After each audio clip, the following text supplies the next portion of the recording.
పల్లెటూరిలో ఒక అందమైన తోట ఉండేది. ఆ తోటలో వివిధ రకాల కూరగాయలు ఉండేవి.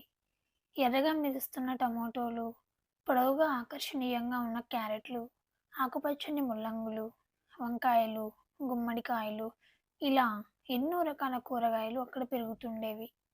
అయితే నీళ్ళలో పెరుగుతున్న బంగాళదుంప మాత్రం ఇతర కూరగాయల కంటే భిన్నంగా ఉండేది. అది నేల కింద పెరుగుతుండడంతో తోటలో ఎవరికీ సరిగా కనిపించేది కాదు. ఒకరోజు టమోటా తన గర్వంతో ఇలా చెప్పింది, నన్ను చూడండి, నా ఎర్రని రంగు ఎంత అందంగా ఉంది. అందరూ నన్ను ఇష్టపడతారు. పచ్చడి, కూరలు, రసాలు ఏ రూపంలో అయినా నా రుచి అమోఘం అని టమోటా చెప్పింది. క్యారెట్ వెంటనే ముచ్చట పడుతూ ఇలా చెప్పింది, నా ముదురు రంగులో ఎన్నో పోషకాలు ఉంటాయి. పిల్లల పెరుగుదలకు, దృష్టికి ఎంతో మేలు తెలుసా అని క్యారెట్ చెప్పింది.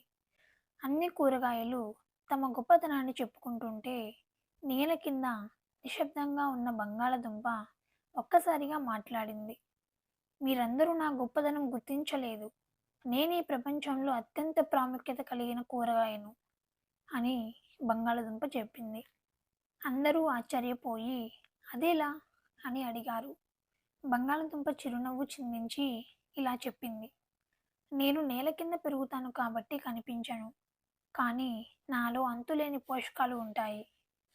నన్ను ఉడికించినా, వేపించినా, ఏ రూపంలోనైనా అందరూ ఇష్టపడతారు. ప్రపంచంలోని చాలామంది నన్ను ప్రధాన ఆహారంగా తింటారు. మీరందరూ కూడా బాగానే ఉన్నారు, కానీ నా స్థానం ప్రత్యేకమైనది అని బంగాళదుంప చెప్పింది. ఇది విన్న కూరగాయలు మౌనం పాటించాయి. వాస్తవానికి బంగాళదుంప చెప్పిన మాటల్లో నిజం ఉందని అందరికీ అర్థమైంది. అప్పటి నుంచి తోటలో ఎవరిని చిన్నచూపు చూడకుండా ఒక్కొక్కరిని ఒక్కో విధంగా గౌరవించటం ప్రారంభించారు. ఈ కథలోని నీతి ఏమిటంటే ప్రతి ఒక్కరికి విలువ ఉంటుంది. ఇతరులను అగౌరవంగా చూడకూడదు.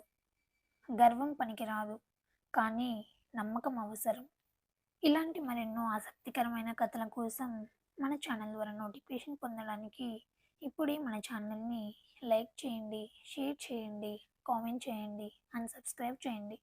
అందరికీ ధన్యవాదాలు.